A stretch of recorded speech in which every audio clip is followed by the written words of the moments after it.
അപ്പോത്തുലിയന്മാരുടെ പിന്നാലെ തുള്ളിച്ചാടി പോകുന്ന മുണ്ണ കുഞ്ഞുങ്ങൾ ഇത് കേൾക്കുക. പൈശാചികദാസന്മാരുടെ പിന്നാലെ ദുരുപദേശം കേൾക്കുവാൻ പോകുന്ന എല്ലാവരും ഈ ഡോക്ടറുടെ വാക്കുകൾ കേൾക്കണം. എത്ര ജീവനുകൾ ഈ പൈശാചികദാസന്മാരുടെ കള്ളപ്രവചനം കൊണ്ട് നഷ്ടപ്പെട്ടിട്ടുണ്ട്. എത്ര കുട്ടികളുടെ ഭാവി ഇവന്മാർ ദുരുപദേശം നടത്തി തകർത്ത് കളഞ്ഞിട്ടുണ്ട്. എത്ര കുടുംബങ്ങൾ ഇവന്മാർ വഴിയാധാരമാക്കിയിട്ടുണ്ട്. എന്നാലും എത്ര കണ്ടാലും വിശ്വാസികൾ പഠിക്കില്ല. ഇവന്മാരുടെ പുറകെ ഓടിക്കോളും. ഡെറാഡൂണിൽ നിന്നും ആർമിയിൽ ഡോക്ടറായിരുന്ന ഡോക്ടർ നിർമ്മൽ ജ്യോതിയുടെ അനുഭവം കേട്ടാലും. ഹലോ, സുനിൽ മാത്യു ബ്രദർ അല്ലേ ഇത്?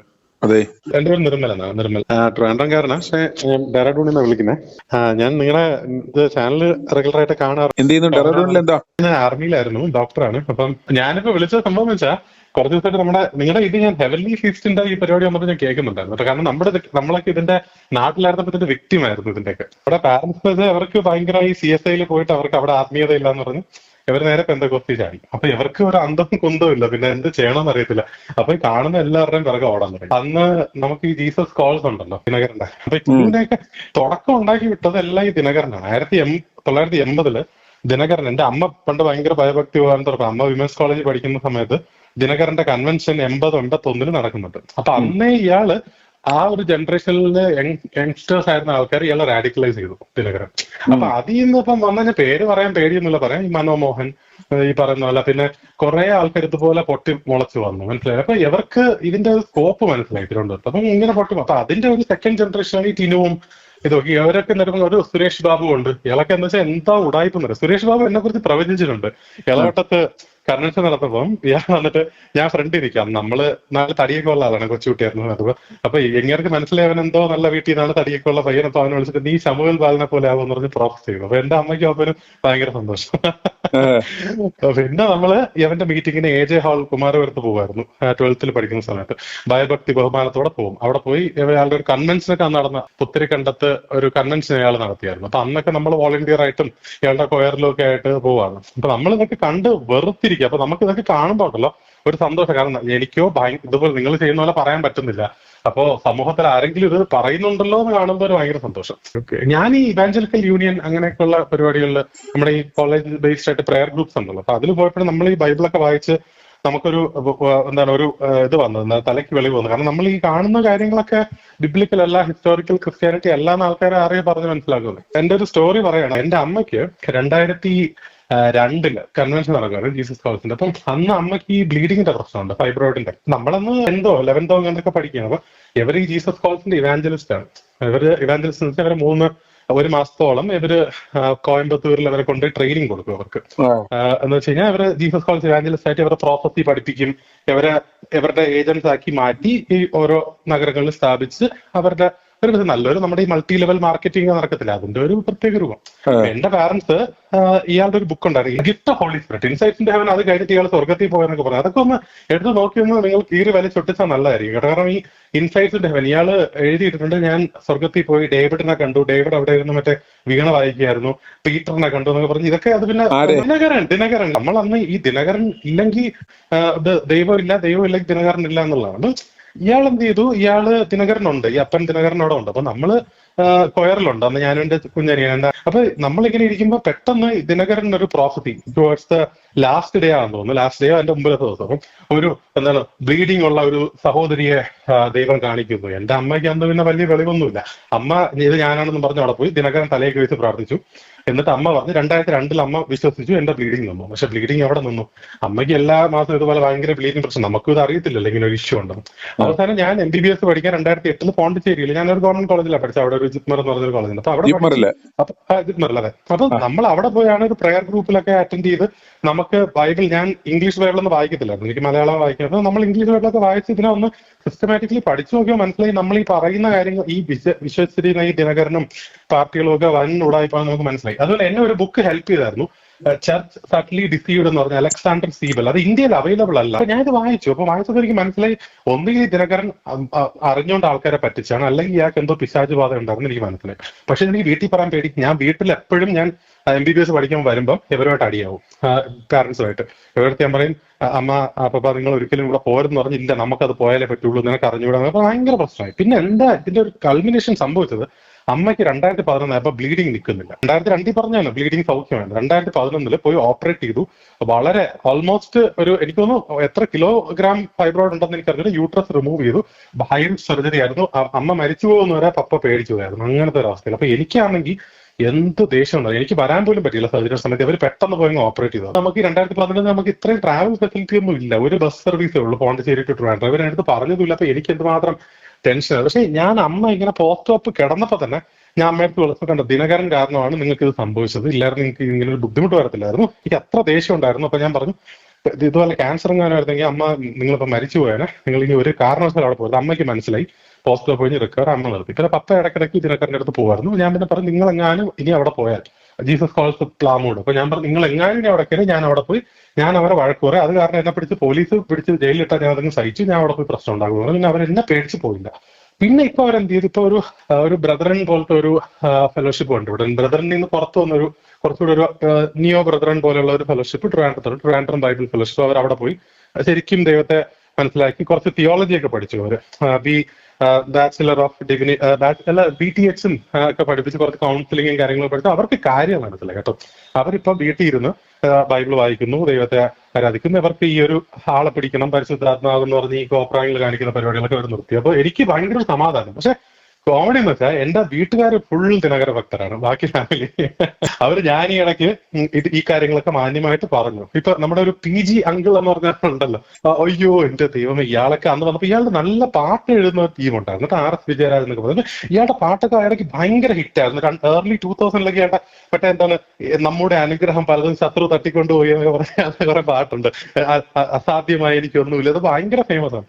ഇതൊക്കെ പാടിയാണ് നമ്മള് നടന്നത്. അപ്പൊ അവസാനം ഇയാളുടെ ഒക്കെ മീറ്റിംഗ് ഈ ഇടയ്ക്ക് ഇന്നലെ അയാൾ പറഞ്ഞിരിക്കുന്ന PG വർഗീസ് എന്താണ് ജുബയിൽ എത്രയോ പോക്കറ്റ് ഇട്ടാ നടക്കുന്നത്. അപ്പൊ എന്നിട്ട് അയാളുടെ വീഡിയോ ഇട്ടിട്ടുണ്ട്, എന്റെ ഇവിടെ പോക്കറ്റ് ഉണ്ട്, അവിടെ പോക്കറ്റ് ഉണ്ട്, നീ കാശ് തന്നാൽ ഞാൻ മേടിക്കും, നിന്റെ ഫ്യൂച്ചറിലേക്കുള്ള ഇൻവെസ്റ്റ്മെന്റ് ആണ് നീ എനിക്ക് കാശ് തരുന്നത്.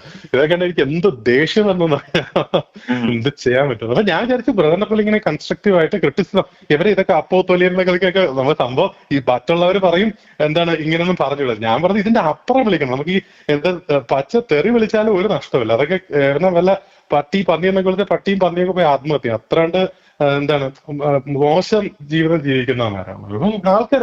ഏറ്റവും വലിയ സിന്നെന്ന് വെച്ചാൽ ഐഡലട്രി അല്ലേ.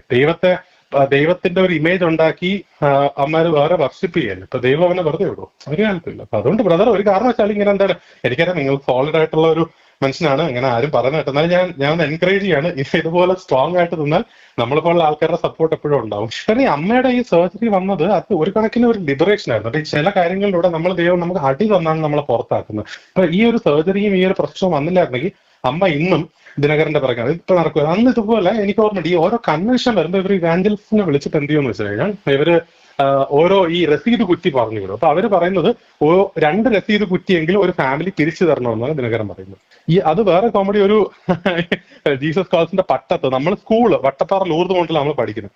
അപ്പൊ അത് കഴിഞ്ഞ് വ്യാഴാഴ്ച ദിവസങ്ങളിൽ അവർക്കൊരു ഹീലിംഗ് സർവീസ് ഉണ്ട്.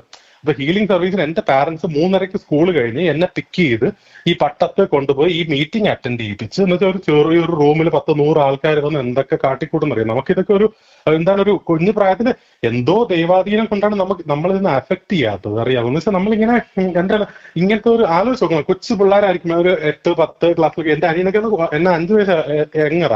അപ്പൊ അവനൊക്കെ എന്തുമാത്രം ഈ ഒരു കോപ്രായങ്ങൾ കണ്ട് മാനസികമായ പിള്ളേർക്ക് മാനസിക വൈകല്യങ്ങൾ വരെ ഉണ്ടായിപ്പോ. ഈ ആൾക്കാർ നിലത്ത് കിടന്ന് ഉരുളുന്നു, അന്യഭാഷ എന്ന് പറഞ്ഞ് എന്തൊക്കെയോ പറയുന്നു. അപ്പം ഇതൊക്കെ കണ്ട് നമ്മള് ശരിക്കും വെറുത്തുപോയി. പിന്നെ ഇതിൽ നിന്ന് പുറത്തിറങ്ങാൻ തന്നെ ഇങ്ങനത്തെ ഒരു സാഹചര്യം ഇല്ലായിരുന്നു എന്നുണ്ടെങ്കിൽ, അമ്മയ്ക്ക് ഇപ്പൊ ഇങ്ങനെ സർജറി കിട്ടിയില്ല, വന്നില്ല, അത് ഒരു പക്ഷേ ഈ ദൈവം അടി കൊടുത്ത് പുറത്തിറക്കി അങ്ങനെ ഇറക്കില്ലെങ്കിൽ ഇതിലിപ്പം അത് എന്ത് ഡേഞ്ചർ എന്ന് ആലോചിച്ച് നോക്കണം. നമ്മൾ ഈ വേറൊരു ദൈവത്തെ ഇങ്ങനെ ആരാധിച്ച് അതാണ് സ്പിരിച്വാലിറ്റി എന്ന് പറഞ്ഞ് നമ്മളിങ്ങനെ മരിക്കുന്നത് എന്തൊരു ദൗർഭാഗ്യമാണെന്ന് ആലോചിച്ച് നോക്കണം. പക്ഷെ ഇത് നമ്മുടെ സൗത്ത് കേരള, പ്രത്യേകിച്ച് CSI അനുബന്ധിച്ചിരിക്കുന്ന എല്ലായിടത്തും ഇങ്ങനത്തെ ഓരോ മഴ പെയ്യുമ്പോൾ മണ്ണിൽ ഇറങ്ങാൻ കാരണം ദിനകരനാണ്. ഇയാളാണ് 80കളിൽ വന്ന് ഈ ഒരു ബിസിനസ് മോഡല് ഇവിടെ പയറ്റി വിജയിച്ചത്. എനിക്കൊരു തോന്നുന്നു വെച്ച് കഴിഞ്ഞാൽ അയാൾ 80-ൽ വന്നു. എന്റെ പാരന്റ്സ് കല്യാണം കഴിച്ചത് 85-ലാണ്. അപ്പൊ അവർക്ക് കുഞ്ഞുങ്ങൾ ഉണ്ടാകാൻ ബുദ്ധിമുട്ട്. അപ്പൊ ഇവര് വിശ്വസിക്കുന്നത് ദിനകരൻ വന്ന് പ്രാർത്ഥിച്ചതുകൊണ്ടാണ് ഞാൻ ജനിച്ചതെന്ന്. അപ്പൊ ദിനകരന്റെ പാർട്ട്ണർ പ്ലാനിൽ ഞാനും ഉണ്ടാകും. ദിനകരൻ ഈ പറഞ്ഞ പോലെ അപ്പോസ്തോലിയനായിരുന്നെങ്കിൽ ഞാനിപ്പോ ദിനകരൻ ഭക്തനാവേണ്ടല്ലോ. അപ്പൊ ഞാനിപ്പോ ഇത്രയും ശക്തമായി ആന്റി ദിനകരൻ ചെയ്യുന്ന ഞാൻ ഫേസ്ബുക്കിലൊക്കെ ഞാൻ എഴുതിയിട്ടുണ്ട്. അപ്പൊ ഇങ്ങനെ നമ്മൾ ആന്റി ദിനകരൻ ആയാൽ തന്നെ അതിനർത്ഥം ദിനകരൻ ഈ പറഞ്ഞ പോലെ ദൈവ മനുഷ്യനല്ല എന്നുള്ളതല്ലേ. പിന്നെ രണ്ട്, ഈ സുരേഷ് ബാബു ഇയാൾ എന്നെ വിളിച്ച് പറഞ്ഞിട്ടുണ്ട്, ഇളവട്ടം CSI ചർച്ചിലുള്ള മനുഷ്യർ അവരടുത്ത് ചോദിച്ചറിയാം, ഇയാൾ എന്നെ എനിക്ക് തോന്നുന്നു 1996-97 സമയത്ത് കണ്ട ഒരു കൺവെൻഷനിൽ വന്നിട്ട് നീ ശമുവേൽ ബാലനെ പോലെ ആകും എന്ന് പറഞ്ഞു. അപ്പൊ ഇയാൾ ഇന്ന് കള്ളനാണെന്ന് എനിക്ക് മനസ്സിലായി. അപ്പൊ ലാസ്റ്റ് ഈ പ്രവചനമൊക്കെ നടത്തി അവസാനം അവന്റെ ഭാര്യ ആരെയോ കൂടെ ഒളിച്ചോടി പോയില്ലേ? എന്റെ ദൈവമേ, അതൊക്കെ ഞാൻ കേട്ടു. ഞാൻ പറഞ്ഞുതരാം, ഞാൻ സത്യം ഇത് എല്ലാം പറഞ്ഞ അവസാനം ഈ പുള്ളി ഇത് മാത്രം അറിഞ്ഞില്ല. അതെ, അതൊന്നും അറിഞ്ഞില്ല. അത് വേറൊരു കോമഡി, ഞാൻ ഇയാളുടെ വോളണ്ടിയർ ആയിട്ട് വർക്ക് ചെയ്യുന്നുണ്ടായിരുന്നു മറ്റൊരു പുത്തിരി കണ്ടത്. ഏത് വർഷം എനിക്ക് ഓർമ്മയില്ല, ഞാൻ 12th കണ്ട് പഠിക്കുന്നത്. അപ്പൊ ഇയാൾ എന്നിട്ട് ഞാൻ ഭയഭക്തി ബഹുമാനത്തോടുകൂടെ ഒരു ദിവസം ഇയാളെ കാണാൻ പോയി. ഇയാള് റൂമിനകത്തിരിക്കുന്നു, ഇയാളെ ഏതോ ഒരു പെണ്ണുമ്പിള്ളെ കൗൺസിൽ ചെയ്യാണ്. അപ്പൊ നമ്മളന്ന് 12th പഠിക്കുന്ന ഒരു പയ്യൻ, അപ്പൊ നമുക്കറിയത്തില്ല, ഇയാൾ ഇറങ്ങുന്നില്ല. അപ്പൊ ഞാൻ അകത്ത് കാണാൻ പോയി, ഹായ് ഹലോ പ്രാർത്ഥിക്കാൻ വേണ്ടി പോയതാ. ഇയാൾ വന്ന ഉടനെ ഇയാളുടെ ഏതൊരു CD വന്നു, വീഡിയോ CD അന്ന് ഇറക്കി ഇയാള്. എന്റെ CD വന്നേന്ന് പറഞ്ഞിറങ്ങി. അപ്പൊ എനിക്കൊരു സംശയം കേട്ടോ, ഇയാളെ ഇത്രയും അല്പനാണോ എന്ന്. എന്റെ CD വന്നേ. അപ്പൊ നമ്മളൊക്കെ അന്ന് ചെറിയ പ്രായത്തിൽ നമുക്കില്ലാത്ത ഒരു എക്സൈറ്റ്മെന്റ് ആണ് അയാളുടെ CD വന്നു. അയാൾ അത് കണ്ടിട്ടേ വന്നുള്ളൂ. എന്നെ ഒരു അരമണിക്കൂറോളം വെയിറ്റ് ചെയ്യിപ്പിച്ചു. പിന്നെ എന്റെ കണ്ണ് തുറക്കാൻ പറ്റിയ ഒരു കാര്യം കൂടി, ഞാനിങ്ങനെ 12th പഠിച്ചുകൊണ്ടിരിക്കുമ്പോഴാണ് ദിനകരൻ മരിക്കുന്നത്. ഞാൻ 11th 12th കഴിഞ്ഞ് ഒരു വർഷം റിപ്പീറ്റ് ചെയ്ത് MBBS കിട്ടാനായിട്ട് ഞാൻ ഇരിക്കുകയാണ്. അപ്പൊ ദിനകരൻ മരിച്ചു. അപ്പൊ ദിനകരന്റെ CD ഒരെണ്ണം അയച്ചത് വീഡിയോ CD ആണ്. എന്റെ ഓഡിയോ ഉള്ളൂ. ഞാൻ ഇവിടെ കെസ്റ്ററിന്റെ ഒക്കെ ഒരുപാട് പാട്ടുകളൊന്നും കേൾക്കും. അപ്പൊ എനിക്ക് പാരന്റ്സ് ഒരു ഓഡിയോ DVD പ്ലെയർ മേടിച്ച് TV ഇല്ല. അപ്പൊ ഞാൻ ഇങ്ങനെ പാട്ട് MP3 ഇട്ട് കേട്ടോണ്ടിരിക്കും. അപ്പൊ ഇതിൽ ഇയാളുടെ ഓഡിയോ ഞാൻ ഇങ്ങനെ കേട്ടോണ്ടിരിക്കും. അപ്പൊ അയാളുടെ ഞാൻ ഇങ്ങനെ കേൾക്കുമായിരുന്നു. Okay, one day I was sitting, my father died എന്ന് വെച്ചാൽ എന്റെ അപ്പൻ മരിച്ചുപോയി. അങ്ങനെ ഞാനിങ്ങനെ ഇരിക്കുവായിരുന്നു, ഞാൻ ഭയങ്കര ഡൗൺ ആയിരുന്നു. അപ്പൊ ഒരു ദിവസം പരിശുദ്ധാത്മാവ് എന്റെ അടുത്ത് വന്ന് പറയാണ്, ദിനകരൻ ഇങ്ങനെ നമ്മുടെ ഫാദർ ഇങ്ങനെ മരിച്ചു, കുഴപ്പമില്ല, പക്ഷെ ഇപ്പൊ ദൈവം അദ്ദേഹത്തെ സ്വർഗീയ കൗൺസിലിൽ വെച്ചൊക്കെയാണെന്ന്. ഇപ്പൊ അവിടെ പോയിട്ട് പുള്ളിയാണ് ദൈവത്തിന്റെ കൂടെ ഇരുന്ന് ഡിസൈഡ് ചെയ്യുന്ന ലോകത്ത് എന്തൊക്കെ നടക്കണം. അപ്പൊ ഞാൻ അപ്പോഴേ കേട്ടപ്പോ എന്റെ ഒരു കിളി പോയി, ഇങ്ങനെയൊക്കെ പറയാൻ പറ്റുമോ? എന്നിട്ട് അന്ന് one day we will also go to heaven and see daddy. അപ്പൊ ഞാൻ മനസ്സിലായി, ഇയാൾ ശരിക്കും ഈ അപ്പൻ ദിനകരനെ ദൈവമാക്കിയില്ലേ? അപ്പൊ നമ്മൾ one day will go and see daddy എന്ന് പറഞ്ഞാൽ നമ്മൾ പിതാവായി ദൈവത്തെ ആലോചിക്കുന്നത്. അപ്പൊ അത് എന്റെ കുഞ്ഞു മനസ്സിൽ തന്നെ എനിക്കൊരു ഡൗട്ട് ഉണ്ടാക്കി, ദൈവം ഇങ്ങനെ പറയാമോ നമ്മള്? അപ്പം എനിക്കത് പെട്ടെന്ന്, പിന്നെ നമുക്ക് ഈ ഇത്രയും ഭക്തരുടെ ഇടയിൽ ജീവിക്കുന്നവരെ നമുക്ക് അങ്ങനെ ഒരു ബോൾഡ് സ്റ്റെപ്പ് ഒന്നും എടുക്കാൻ പറ്റത്തില്ലായിരുന്നു. പക്ഷെ എന്തോ ദൈവം ഒരു കാലത്ത് കണ്ണ് തുറന്നപ്പോ നമുക്ക് ഇന്ന് ഇത് വളരെ ക്ലിയർ ആയിട്ട് ഇതിനെതിരെ ഇങ്ങനെ പറയാൻ പറ്റുന്നു. പക്ഷെ ഈ പറഞ്ഞ പോലെ നമുക്കും ജോലിയുണ്ട്. പിന്നെ ഈ പറഞ്ഞ പോലെ ഞാൻ പുറത്തേക്ക് പോകാനുള്ള ഒരു പ്ലാനിലാണ്, UK-ലോട്ടൊക്കെ. അപ്പൊ നമ്മൾ അതിന്റെ കുറച്ച് തത്രപ്പാടിനിടയിൽ നമുക്ക് ഒരുപാട് പറ്റുന്നില്ല. പക്ഷെ എന്റെ വീട്ടുകാരിലാണ് പ്രാന്തനാക്കി കേട്ടോ. എന്റെ ഒരു അങ്കിൾ വിളിച്ചിട്ട് നിനക്ക് പ്രാന്താടാന്ന് പറഞ്ഞു. കാരണം ഞാൻ ഇങ്ങനെയൊക്കെ ശക്തമായി പറയുന്നുണ്ട്. ഇപ്പൊ ബ്രദറിനെ കേട്ടാലും പറയും ഇവർക്ക് എല്ലാവർക്കും പ്രാന്താണ്. നമ്മുടെ ചാനലിന്റെ വീഡിയോസ് ഒക്കെ ഞാൻ അവർക്ക് ഇട്ടുകൊടുക്കുന്നുണ്ട്. എന്തായാലും എനിക്ക് ഇഷ്ടപ്പെട്ടു, ബ്രദറിന്റെ ഒരു അപ്രോച്ച് ഇഷ്ടപ്പെട്ടു. ഇപ്പം പൊളിറ്റിക്സും കാര്യങ്ങളും, നമ്മുടെ ഈ BJP റിലേറ്റഡ് കാര്യങ്ങള്, കമ്മ്യൂണിസ്റ്റ് റിലേറ്റഡ് കാര്യങ്ങൾ, അതൊക്കെ എനിക്ക് എന്താണ് ഒരു ക്രിസ്ത്യൻ പോയിന്റ് ഓഫ് വ്യൂവിൽ നല്ല രീതിയിൽ വളരെ ഹാൻഡിൽ ചെയ്യുന്നത് എനിക്ക് ഇഷ്ടപ്പെട്ടു. അപ്പൊ എന്തായാലും ഞാൻ ഇങ്ങനെ കേരളത്തിൽ ഇങ്ങനെ ട്രിവാൻഡ്രത്തുനിന്ന് ഇങ്ങനെ ഒരു സംരംഭം ഉണ്ടായി വരുമെന്ന് വിചാരിച്ചില്ല കേട്ടോ. ശരിക്കും ഇഷ്ടപ്പെട്ടു. ഈ പറഞ്ഞ പോലെ ഒരുപാട് ആൾക്കാർ ഇന്നും, ചില ആൾക്കാർക്ക് ഇതിൽ ഡൗട്ട് ഉണ്ട് കേട്ടോ. അപ്പൊ എന്റെ കുറെ കസിൻസ് ഒക്കെ, എടാ അങ്ങനെയൊക്കെ ആണെങ്കിലും നമുക്ക് അങ്ങനെയൊക്കെ പറയാമോ എന്നൊക്കെ ഉള്ള ഒരു ധൈര്യം കിട്ടുന്നില്ല. കാരണം ഇവർക്ക് ഉള്ളിന്റെ ഉള്ളൊരു പേടിയുണ്ട്. ഇപ്പോഴും ഇവർക്ക് പേടിയുണ്ട്, ഇതുപോലെ ശാപം കിട്ടുവോ പേടി ഇവന്മാർക്കുണ്ട്. അന്നേരം ആ പേടി കളയാൻ വേണ്ടിയാണ് ഞാൻ ഇവന്മാരെ ഡിഫൈൻ ചെയ്യാൻ വേണ്ടി തന്നെ ഇത്തരത്തിലുള്ള ഫിൽത്തി ടേംസ് ഉപയോഗിക്കുന്നതും വിളിക്കുന്നതും എല്ലാം. ഇന്നിപ്പോ ഞാൻ ഇന്നലെ PG വർഗീസിന്റെ പേരിട്ടിട്ട് ഞങ്ങളെ പേജി വർഗീസ് എന്നിട്ട് നീ തന്നാ ഞാൻ മേടിക്കും. അപ്പൊ ഞാൻ പറഞ്ഞു ഞങ്ങൾ PG അല്ല പേജി വർഗീസ്, പേ നമ്മുടെ ഗൂഗിൾ പേയുടെ പേ. ഞാൻ പറഞ്ഞു പേജി അല്ല പേപ്പട്ടി വർഗീസ് ആണ്. എന്നിട്ട് ഞാൻ ഗ്രൂപ്പിൽ പറയുകയും ചെയ്തു, ഇത് നിങ്ങൾക്ക് ഒരു ഇഞ്ചെങ്കിലും ഇയാളെ റെസ്പെക്ട് ഉണ്ടെങ്കിൽ അത് പോകാനാണ് ഇയാളെ പേപ്പട്ടി എന്ന് വിളിക്കുന്നത്. കാരണം ഇയാളെ PG അങ്കളെന്ന് വിളിച്ച് കളകണ്ട, ഇയാള് ഇത്രയും ഒരു എന്താണ് നാറിയാണെന്നുള്ള രീതിയിൽ ഞാൻ പറഞ്ഞു. പക്ഷെ ഇവർക്ക് ഇതൊക്കെ കേൾക്കുമ്പോൾ എന്തോ നമ്മൾ ദൈവദൂഷണം പറയുന്നത്. ഞാൻ പറഞ്ഞു മോശയുടെ കാലത്ത് ഞാൻ ആയിരുന്നെങ്കിൽ ഉണ്ടല്ലോ ഇയാളെ കല്ലെറിഞ്ഞു കൊല്ലത്തില്ല ഇങ്ങനെ ദൈവദൂഷണം പറയുന്നതിൽ. ഇന്ന് മൊസൈക്ക് ലോ ഇല്ലാത്തതുകൊണ്ട് അവർ രക്ഷപ്പെട്ടു കർത്താവ്. അത് പക്ഷെ ആ മൊസൈക്ക് ലോ നീക്കാനല്ലോ, നിവർത്തിക്കാനല്ലോ കർത്താവ്. കാരണം അവന് കിട്ടും, അവസാനം ദൈവത്തിന്റെ തന്നെ കിട്ടും ഇതിനുള്ള എല്ലാ ശിക്ഷാവിധിയും അവന് കിട്ടും. ഈ പറഞ്ഞ പിച്ചള സർപ്പത്ത് ഉയർത്തിയേക്കുന്ന പോലെ നമ്മൾ വഴി ഇവനെയൊക്കെ അടിപ്പിക്കുകയാണ് ഇപ്പം.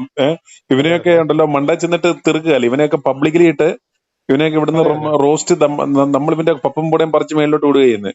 അതെ, സംഭവം എന്ന് വെച്ചാൽ ഈ ചില മനുഷ്യരുണ്ട്, ഇപ്പൊ എന്റെ ആന്റിമാരൊക്കെ ആണെങ്കിൽ തന്നെ പാവം, ഇവർക്ക് വളരെ ഫൈനാൻഷ്യലി സ്ട്രഗിൾ ചെയ്യുന്ന കാലത്ത് ആലോചിക്കണം, ഈ കോഴിയുടെ മുട്ട വിറ്റ്, ആട്ടിന്റെ പാല് വിറ്റ്, പശുവിന്റെ പാലൊക്കെ വിറ്റ് ഇവര് കഷ്ടപ്പെട്ട് ഈ ജീസസ് കോൾസ് വെഡിങ് പാർട്ട്നേഴ്സ് പറഞ്ഞ് എന്റെ പിള്ളേർ നന്നാവണേ എന്ന് പറഞ്ഞു. എന്നിട്ട് പിള്ളേർ നന്നായില്ലെങ്കിൽ പറയും അത് നിങ്ങൾക്ക് വിശ്വാസമില്ല. പിള്ളേർ നന്നായെങ്കിൽ അവർ ക്രെഡിറ്റ് എടുക്കും. ഇത് അവർ എന്നിട്ട് അതിലങ്ങ് അടിമപ്പെട്ടു. എന്നിട്ട് ഇതിനെല്ലാം ഒരു സ്ട്രാറ്റജി ഉള്ളത്. എല്ലാ മാസവും യേശു വിളിക്കുന്ന മാസിക വീട്ടിൽ വരും. അപ്പൊ അത് വായിച്ചിട്ടാണ് തുടങ്ങുന്നത്. അപ്പൊ ഈ ഇടയ്ക്ക് ഞാൻ എങ്ങാണ്ട് യൂട്യൂബിൽ പോയി ദിനകരന്റെ ഭാര്യയുടെ എന്തോ വീഡിയോയുടെ താഴെ ആരെ കമന്റ് ചെയ്യുക, സിസ്റ്റർ നിങ്ങളുടെ സാരി കളക്ഷൻ കൊള്ളാം, നിങ്ങൾക്ക് എന്തുമാത്രം സാരി ഉണ്ട്, ഇത് എവിടെന്നാ മേടിക്കുന്നത് പറഞ്ഞ് ജെനുവിനായിട്ട് ചോദിക്കുന്നതാണ്. എന്റെ ഒരു അങ്കിൾ ഉണ്ട്. അങ്കിൾ പറയുന്നത് ഞാൻ വീട് വെക്കാൻ പോയപ്പോ ഞാൻ സ്ഥലം മേടിച്ചിട്ട് ബ്രദർ ദിനകരന് ലെറ്റർ എഴുതി എവിടെ വീട് വെക്കണം, എങ്ങനെ വീട് വെക്കണം. അപ്പൊ എന്നിട്ട് ഇവർ ഒരുമാതിരിമാണ് ഈ കാത്തലിക് ഫെയ്ത്തിൽ ഈ പുണ്യാളന്മാരുണ്ട്. അപ്പം ഇവരെ ഒരു എന്താണ് ഒരു പ്രൊട്ടസ്റ്റന്റ് പുണ്യാളന്മാരാണ് ഇവര് വഴിയെ കർത്താവ് ദൈവത്തിലേക്ക് പോകാൻ യേശു അല്ലാതെ വേറൊരു വഴിയില്ലല്ലോ. നമുക്ക് മീഡിയേറ്റർ യേശു മാത്രമേ ഉള്ളൂ. പക്ഷെ ഇത് ഇവരെ ഒരു എന്താണ് ഒരു മീഡിയേറ്റർ ആക്കി വെച്ചൊക്കെയാണ്. ദിനകരനിലൂടെ അനുഗ്രഹം, എന്താണ് ടിനു ഫാസ്റ്റിലൂടെ അനുഗ്രഹം, തങ്കു ബ്രദറിലൂടെ അനുഗ്രഹം എന്ന് പറഞ്ഞൊരു പുണ്യാളൻ ചിന്ത. എന്ന് വെച്ചാൽ ഇതൊരുമാതിരി നമ്മുടെ ഈ വിഗ്രഹം ഉണ്ടാക്കി വരുന്നത്. ഇപ്പൊ ആൾ ദൈവമാണ്, ഞാൻ ദൈവമാണെന്ന് പറഞ്ഞാൽ ആൾക്കാർക്ക് മനസ്സിലായി ഇത് ക്രിസ്ത്യാനിറ്റിയാണ്. ഇപ്പൊ ഇത് ഞാൻ ദൈവത്തിന്റെ പ്രോഫറ്റ് ആണെന്ന് പറഞ്ഞു കഴിഞ്ഞാൽ പിന്നെ പണി മാറിയല്ലോ. അപ്പം അങ്ങനെയൊക്കെയുള്ള ഒരുപാട് പ്രശ്നമുണ്ട്. ഞാൻ വേറെ അനുഭവം പറഞ്ഞാൽ ഇതൊക്കെ പോയി തേഞ്ഞിരിക്കുന്ന ഒരുപാട് ആൾക്കാരുണ്ട്. ഒരു നമ്മുടെ വട്ടിയൊക്കെ നമ്മുടെ ചെറിയ കൊണ്ണി എന്ന് പറയുന്ന സ്ഥലം അറിയാമോ തിരുവനന്തപുരത്ത്? നമ്മുടെ അവിടെ CSI ഒരു പള്ളിയുണ്ട്. അപ്പൊ അതിന് അടുത്തായിട്ടൊരു സെൽവമണി എന്ന് പറഞ്ഞാറുണ്ട്. അതിൽ ഈ നമ്മുടെ കനകക്കുന്നിലെ ഗാർഡനർ എങ്ങാണ്ടായിരുന്നു. അപ്പൊ ഇയാൾക്ക് ഇതുപോലെ ദൈവവിളി വന്നു. ഇതുപോലെ ഏതോ ഒരു ദിനകരനിലൂടെ ജീസസ് കോൾസ് ഇവാഞ്ചലിസ്റ്റ് ആയ ഒരാളാണ് ഇയാളെ ഇൻഫ്ലുവൻസ് ചെയ്ത്. ഇയാൾ ദൈവദാസനായി. ഇയാൾ അവിടെ പോയിട്ട് എൻ്റെ അടുത്താണ് ഇതെന്റെ അനുഭവമാണ്. ഇയാൾ എൻ്റെ അടുത്ത് പറയാണ്, മോനെ നിന്റെ കണ്ണാടി ദൈവം മാറ്റും. എനിക്ക് നല്ല മയോപ്പിയാണ്, 3.5ഉം 4ഉം ആണ്. അപ്പൊ ഇയാളോട് കണ്ണാടി മാറ്റും. അപ്പൊ ഞാൻ എന്തായാലും പൊട്ടനല്ല, 5ാം ക്ലാസ്സിൽ പഠിക്കുന്ന പയ്യൻ. അപ്പൊ ഞാൻ പോയിട്ട് എന്റെ കണ്ണാടി ദൈവം മാറ്റി എന്ന് പറഞ്ഞു കള്ളസാക്ഷ്യവും പറഞ്ഞു. എന്നിട്ട് വിചാരിച്ചു ഇതിങ്ങനെ പറഞ്ഞു കഴിഞ്ഞാൽ ചിലപ്പോൾ മാറുമായിരിക്കും എന്ന് പറഞ്ഞു. മാറിയില്ല. എന്നിട്ട് ഞാൻ കണ്ണാടി വെച്ചാൽ നടക്കും. ഇന്ന് എനിക്ക് കണ്ണാടി ഉണ്ട്. അപ്പൊ എന്നിട്ട് ഇയാള് അവിടെ നടക്കുന്ന ആൾക്കാർ കാണുമ്പോൾ നിന്റെ ലൈഫിൽ നിന്റെ തലയിൽ ഞാൻ പിശാചനെ കാണുന്നു, കുട്ടികൾ ഇവിടെ ഇരിക്കുന്ന സ്ഥലത്ത് ഞാൻ പിശാചനെ കാണുന്നു. അപ്പൊ എന്റെ അമ്മയുടെ അടുത്ത് അമ്മയും അപ്പനും പ്രാർത്ഥിക്കാൻ പോകുമ്പോൾ ഇവർക്ക് ഗവൺമെന്റ് ജോലി ഉണ്ടല്ലോ. അപ്പൊ ഇയാൾക്ക് അറിയാം ഇവരെ പിടിച്ചാൽ കാശ് കിട്ടും. അപ്പൊ ഇവരാണ് ദൈവം ഞാൻ പ്രാർത്ഥിച്ചപ്പം നിങ്ങളുടെ വൈഫിന് എന്തോ ബുദ്ധിമുട്ടുണ്ടാവാൻ പോകുന്നത് പോലെ ദൈവം കാണിക്കുന്നു, നിങ്ങൾ രാത്രിയൊക്കെ എഴുന്നേറ്റിരുന്ന് പ്രാർത്ഥിക്കണം, ഇല്ലെങ്കിൽ ഇവർക്ക് എന്തെങ്കിലും അപകടം വന്നാൽ പിള്ളേർക്ക് എന്താവും പ്രശ്നം. ഇവരെ പേടിപ്പിച്ചപ്പോ ഇവര് പേടിച്ചു പോയി കുറച്ച് ദിവസം. എന്നിട്ട് ഇയാൾ എൻ്റെ അടുത്ത് പറയാണ്, മോനെ നീ ക്രിക്കറ്റ് കളിക്കുവോ, അല്ല ഫുട്ബോൾ കളിക്കും അല്ലെ? ഇല്ല പാസ്റ്റർ ഞാൻ ഫുട്ബോൾ കളിക്കത്തില്ല. അപ്പൊ ക്രിക്കറ്റ് ആയിരിക്കും. യെസ്, ഇനി നീ ക്രിക്കറ്റ് കളിക്കാൻ പാടില്ല. എന്റെ ദൈവം, ഞാൻ നല്ല ക്രിക്കറ്റ് കളിക്കുന്ന വ്യക്തിയായിരുന്നു. അന്നെങ്ങാനും വല്ല എന്നെ MRF ഫൗണ്ടേഷനിലെങ്ങാനും വിട്ടിരുന്നത് ഞാൻ നല്ലൊരു പേസ് ബോളറായിട്ട് വന്നു IPL കളിച്ച് റിട്ടയർ ആയാലും ഇപ്പൊ തന്നെ. അത് ഇയാള് കാരണം എന്റെ ബാറ്റ് ചെതലരിച്ചു പോയി. അപ്പം ആലോചിക്കണം, നമ്മളെ എന്തുമാത്രം ഒരു സൈക്കോളജിക്കലി കളിച്ചു വളരേണ്ട ഒരു കുട്ടിയെ കളിക്കരുതെന്ന് പറയുക, ഒരു സമാധാനത്തോടെ ജീവിക്കുന്ന ഒരു ഫാമിലിയിൽ വൈഫ് മരിച്ചു പോകുമെന്ന് പറഞ്ഞ് ആ ഫാമിലിയെ പേടിപ്പിക്കുക, അന്നേരം എന്തുമാത്രം ഒരു സമൂഹത്തിൽ വിപത്താണെന്ന് ആലോചിച്ച് നോക്കണേ. സെൽവമണി എന്ന അയാളുടെ പേര്, ഇയാള് ഇപ്പോഴും ജീവനോടെ ഉണ്ടോ എന്ന് എനിക്ക് അറിഞ്ഞൂടാ. പക്ഷെ ഇവരുടെയൊക്കെ പേര് പുറത്തു വരണം. ഇത് ഇവിടെയൊക്കെ പോയി തേഞ്ഞൊട്ടിയ ആൾക്കാരാണ് എന്റെ ഫാമിലിയിലുള്ള പലരും. പക്ഷെ അവരാരും സമ്മതിച്ചു ചേർത്തില്ല ഇതുപോലെ. എന്തുമാത്രം. എന്നിട്ട് ഇയാളുടെ വേറൊരു ഇതാണ്, ഇടയ്ക്കൊരു ഡേവിഡ് ടെറൽ എന്ന് പറഞ്ഞ US എന്നൊരാൾ വന്നിരുന്നു പുത്തരക്കണ്ടത്ത്. ഇവരെയൊക്കെ കണ്ട് അവർ പഠിക്കുന്നു. എന്ന് വെച്ചാൽ ഇവർക്ക് US 1990-കളിൽ 2000-ൽ നടന്ന അതേ പാറ്റേണാണ് നമ്മളിപ്പോ പയറ്റുന്നത്. അവിടെ ഇനിയിപ്പം പുതിയ കൾട്ടുകളായല്ലോ, ഇപ്പൊ മറ്റേ LGBT Q, അപ്പൊ അതുപോലത്തെ അതൊക്കെ ഇനി കേരളത്തിലോട്ട് അവന്മാരെ കെട്ടിയെടുക്കും. പക്ഷെ ഒരു 90-2000-ലുള്ള അമേരിക്കയിലെ കൾട്ടുകളാണ് വരുന്നത്. അപ്പം എന്റെ ജീവിതത്തിൽ എന്തോ ദൈവം സഹായിച്ച് നമുക്ക് ഇതുകൊണ്ടൊന്നൊരു മാനസിക രോഗം പോലെ വന്നില്ല. കാരണം നമ്മൾ കാണേണ്ട എല്ലാം കണ്ടുകൊണ്ടു. എന്റെ ഫാമിലിയിൽ തന്നെ പലർക്കും ഈ പിശാച് ബാധ എന്ന് പറഞ്ഞാൽ എനിക്ക് തോന്നുന്നത് രണ്ട് ഈ പിശാചുകൾ തമ്മിലുള്ള ഒരു അണ്ടർസ്റ്റാൻഡിംഗ് ആണ്. ഒരുത്തം പറയണ്ട ഞാൻ വരുമ്പോൾ നീ ഒന്ന് ഇളകണം, അപ്പം ഇവർ വിചാരിക്കും ഞാൻ പറയാം. അങ്ങനെയൊക്കെ നമ്മൾ കണ്ടിട്ടുണ്ട്. എന്നാൽ അപ്പൊ ഇന്നും അന്ധകാരത്തിലാണ്. അപ്പം നമ്മളിതൊക്കെ കാണുമ്പോഴേ നമുക്കൊരു ചില സമയം ഭയങ്കര വിഷമം തോന്നും, ചില സമയം ഭയങ്കര ദേഷ്യം തോന്നും. അപ്പൊ നമ്മൾക്ക് നിങ്ങളെപ്പോലുള്ള ഓരോ ആൾക്കാരുടെ ഇങ്ങനെ ഇത് യൂട്യൂബ് വഴി ഇത്രയും ആൾക്കാർ വ്യൂ ചെയ്യുമ്പോഴും നമുക്കൊരു സന്തോഷം. അറ്റ്ലീസ്റ്റ് ദൈവം ഓരോരുത്തരെ അവിടെ ഇവിടെ എഴുന്നേൽപ്പിച്ച് ഇതിനെതിരെ നിൽക്കാൻ എന്താണ് ആൾക്കാരെ ദൈവം സജ്ജമാക്കുന്നുണ്ടല്ലോ എന്നുള്ളത് കാണുമ്പോൾ ഒരു സന്തോഷം. i2i News, an eye for truth. i2i News subscribe ചെയ്തിട്ടില്ലാത്തവർ ഇപ്പോൾ തന്നെ സബ്സ്ക്രൈബ് ചെയ്യുക. നോട്ടിഫിക്കേഷൻ ലഭിക്കുവാൻ ബെൽ ബട്ടണും അമർത്തുക.